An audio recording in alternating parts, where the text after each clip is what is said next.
This narrow river is all that separates northern China from Russia's southeast. Both sides have had troops stationed here for decades, and sometimes their standoffs turn deadly.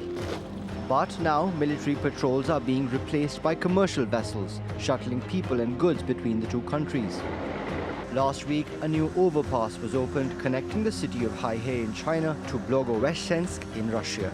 And now Russian President Vladimir Putin is hosting his Chinese counterpart, hoping to bridge the historical divide between Beijing and Moscow.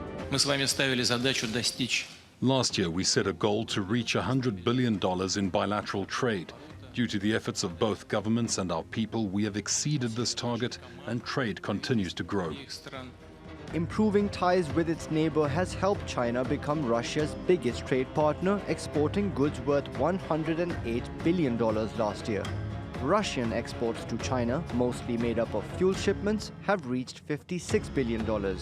And some of its industries are benefiting from the US-China trade war. Russian soybean sales in China have tripled so far this year. Chinese investments had slowed after Russia annexed Crimea from Ukraine in 2015. Now they're on the rise again, and a new metro in Moscow is one of the biggest projects under construction. But China's own economy is starting to feel the pressure of the ongoing trade war with the US. The IMF's revised its growth target for China from 6.3% to 6.2% for this year. And President Xi wants Moscow's help to counter rising pressure from Washington. Our bilateral relations have not reached their maximum level yet and can become even better. We are ready to work together with Russia to promote a joint Russian-Chinese agenda in international affairs. Trade talks between the world's two largest economies seem to have stalled, and the US Federal Reserve's preparing for a lengthy showdown. We do not know how or when these issues will be resolved. We are closely monitoring the implications of these developments for the U.S. economic outlook, and, as always, we will act as appropriate to sustain the expansion with a strong labor market and inflation near our symmetric 2% objective. China's trade with Russia pales in comparison to its economic dealings with the US, but as Beijing and Moscow look for alternative avenues to keep their economies growing, places like Haihei and Blagoveshchensk could emerge as winners in a trade war that's creating many losers. Mobin Nasir, TRT World. Let's get more on this now with Dan Ashby, who joins us from the Russian capital. Hi, Dan. Xi Jinping's visit to Moscow comes at a time when both Russia and China are facing sustained attacks on their economies from the United States. How much of a talking point is that proving to be at this visit so far?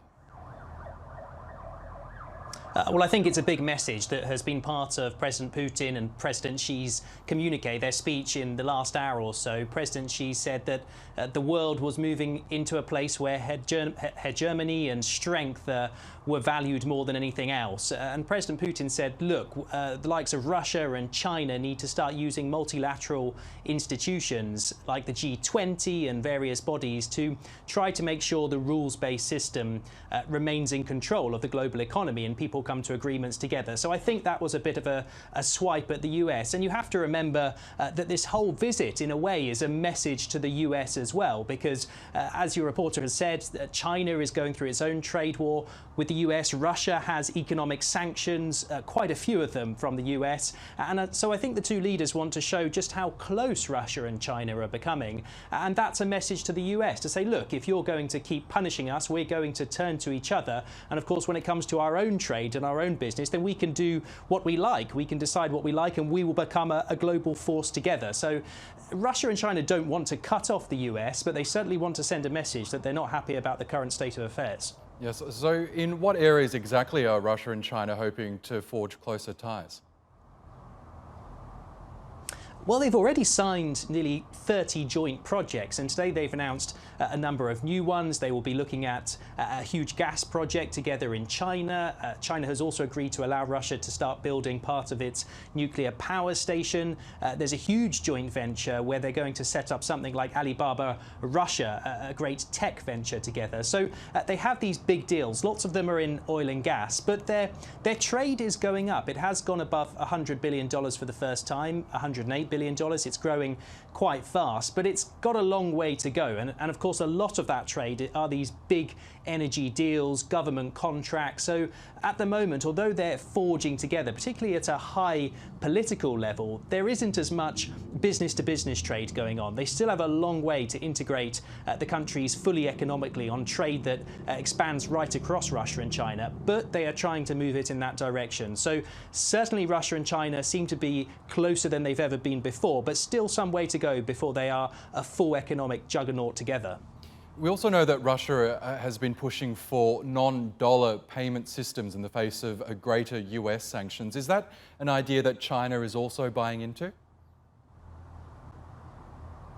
Yes, we heard today that President Putin said that they have now agreed that some settlements will take place in rubles and in Chinese currency as well. So they seem to be making progress in that area. It wasn't a sweeping statement to say that all transactions would happen like that. And of course, we know that both countries still rely heavily on the dollar as such a trusted way to perform these transactions. So it seems to be incremental progress. We know Russia is very keen on it because it needs to reduce its dependence on the US, particularly as it struggles with these economic sanctions.